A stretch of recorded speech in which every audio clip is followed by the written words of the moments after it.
അസ്സലാമലൈക്കും. അപ്പോൾ ഞാൻ ഇന്ന് വന്നിരിക്കുന്നത് എല്ലാ സ്റ്റുഡൻസും പ്രത്യേകിച്ച് 10, +1, +2 പഠിക്കുന്ന പിള്ളേരൊക്കെ ഫോളോ ചെയ്യേണ്ട 5 സ്റ്റഡി ടിപ്പായിട്ടാണ് കേട്ടോ. അതിൽ ആദ്യത്തെ എന്ന് പറയുന്നത് ഞാൻ എപ്പോഴും കമൻറ്റിലേക്ക് എല്ലാ പിള്ളേരോടും പറയുന്ന ഒരു കാര്യമാണ് അപ് ടു ഡേറ്റ് ആയിട്ടിരിക്കുക എന്നുള്ളത്.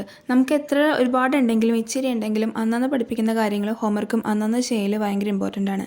എന്നിട്ട് ആഴ്ചയിൽ എല്ലാ ശനിയാഴ്ചയും ആ ആഴ്ച പഠിപ്പിച്ച കാര്യങ്ങൾ നമ്മൾ റിപ്പീറ്റ് ചെയ്തു പോകാം. ഒരു 2 തവണ വായിച്ചു നോക്കിയാലും മതി. എന്നിട്ട് ഞായറാഴ്ച ഫുൾ റെസ്റ്റ് എടുത്തോ കുഴപ്പമില്ല. അങ്ങനെ ആകുമ്പോൾ നമുക്ക് ഒരിക്കലും അത് ലോഡ് ആകുകയില്ല. സെക്കൻഡ് വൺ എന്ന് പറയുന്നത് റിട്ടേൺ നോട്ട്സ് അല്ലെങ്കിൽ പ്രിൻ്റഡ് നോട്ട്സ്. എത്ര കഷ്ടപ്പാടാണെങ്കിലും എങ്ങനെയാണെങ്കിലും നമ്മളുടെ നോട്ട്സുകൾ ഒന്നില്ലെങ്കിൽ എഴുതുക അല്ലെങ്കിൽ പ്രിൻ്റ് എടുത്തിരിക്കുക. ഒരിക്കലും ഫോൺ നോക്കി പഠിക്കാൻ പാടില്ല. ഒന്നാമത്തെ കാര്യം നമ്മളുടെ കണ്ണിന് കംപ്ലയിൻ്റ് ആകും. പിന്നത്തെ കാര്യം നമ്മുടെ ഫോക്കസും കോൺസെൻട്രേഷനൊക്കെ പോകും. നമുക്കറിയാം നമ്മുടെ കയ്യിൽ ഫോൺ ഉണ്ടെങ്കിൽ നമുക്ക് ഇഷ്ടമുള്ള ആപ്സിലോട്ടൊക്കെ നമ്മൾ പോകും. എത്ര കൺട്രോൾ ചെയ്ത് നിൽക്കുന്ന ആൾക്കാരാണെങ്കിലും ചിലപ്പോൾ നോട്ടിഫിക്കേഷൻസ് എന്തെങ്കിലുമൊക്കെ വന്നിട്ട് നമ്മൾ അറിയാതെ വേറെ ആപ്സുകളിലോട്ടേക്കെങ്കിലും നമ്മൾ പോയി. മൂന്നാമത്തെ ടിപ്പ് എന്ന് പറയുന്നത് നോട്ട് ജസ്റ്റ് മെമ്മറൈസേഷൻ. ഇതെന്ന് പറയുന്നത് ഏത് വിഷയമായിക്കോട്ടെ എങ്ങനത്തെ വിഷയമായിക്കോട്ടെ നമ്മൾ എന്താണോ പഠിക്കുന്നത് അത് വെറുതെ കാണാപ്പാഠം പഠിക്കാതെ നമ്മൾക്കത് മനസ്സിലാക്കി എന്തിനു വേണ്ടി എന്തൊക്കെയാണ് നമ്മൾ പഠിച്ചുകൊണ്ടിരിക്കുന്നത് മനസ്സിലാക്കി പഠിച്ചാൽ അത് നമ്മൾക്ക് ആ സബ്ജക്റ്റിനോടൊരു ഇൻട്രസ്റ്റ് തോന്നിക്കും. നമുക്ക് ബോറടിക്കില്ല.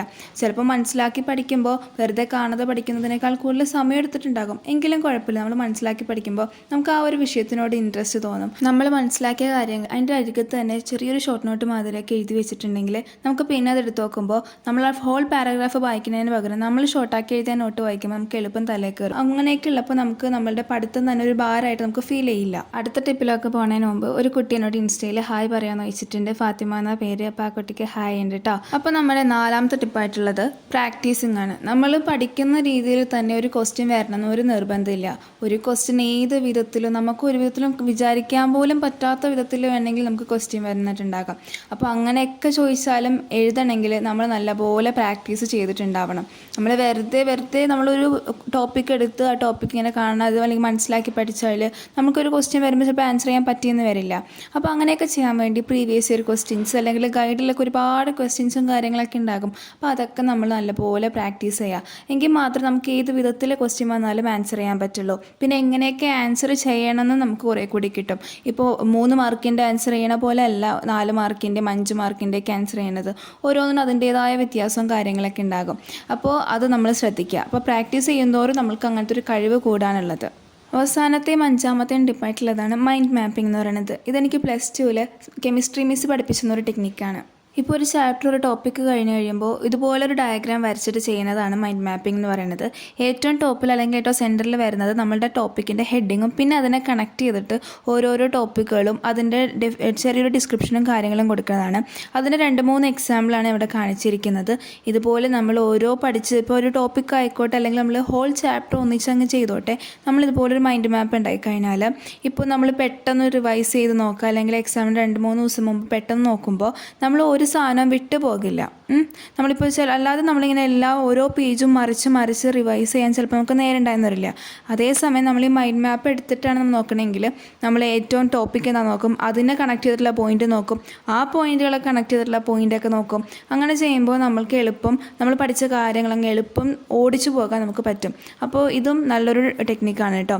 അപ്പോൾ ഇത്രേ ഉള്ളൂ ഇന്നത്തെ 5 ടെക്നിക്ക് എന്ന് പറയുന്നത്. ഞാൻ ഈ പറയുന്ന ടിപ്പുകളെല്ലാം കറക്റ്റ് അതേപോലെ ഫോളോ ചെയ്ത് പോയെങ്കിൽ ഞാൻ 100% ഉറപ്പ് പറയാൻ നിങ്ങൾക്ക് നല്ലൊരു റിസൾട്ടാണ് കിട്ടാൻ പോണത് കേട്ടോ.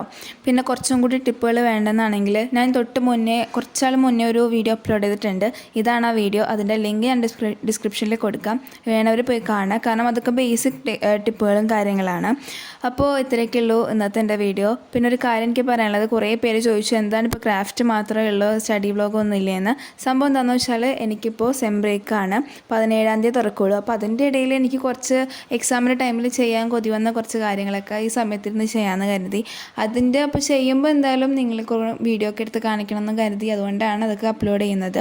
സ്റ്റഡി വ്ളോഗൊന്നും ഞാൻ നിർത്തിയിട്ടില്ല. അതൊക്കെ ഉണ്ടാകും. അത് 17-ാം തീയതി ക്ലാസ് തുടങ്ങിക്കഴിഞ്ഞാൽ ഞാനിങ്ങനെ ചിലപ്പോൾ ഇടാം കേട്ടോ. അപ്പോൾ അതൊന്നും ആരും നോക്കണ്ട. അപ്പോൾ ഇത്രയൊക്കെ ഉള്ളൂ ഇന്നത്തെ വീഡിയോ എന്ന് പറയുന്നത്. നിങ്ങൾക്ക് വീഡിയോ ഇഷ്ടമെങ്കിൽ ലൈക്ക് ചെയ്യുക, സബ്സ്ക്രൈബ് ചെയ്യുക, ഫ്രണ്ട്സിന് എല്ലാവർക്കും ഷെയർ ചെയ്യുക. പിന്നെ നിങ്ങൾക്ക് ഇതുപോലത്തെ കണ്ടൻറ്റ് വേണമെന്നുണ്ടെങ്കിൽ ഞാൻ നേരത്തെ പറഞ്ഞ പോലെ സബ്സ്ക്രൈബ് ചെയ്യുക, തൊട്ടടുത്തുള്ള ബെല്ലൈക്കണും ക്ലിക്ക് ചെയ്യുക. അപ്പോൾ ഇതിലും പ്രൊഡക്റ്റീവും എഫക്റ്റീവും ആയിട്ടുള്ള അടുത്ത വീഡിയോയിൽ കാണുന്നവരെ ബൈ.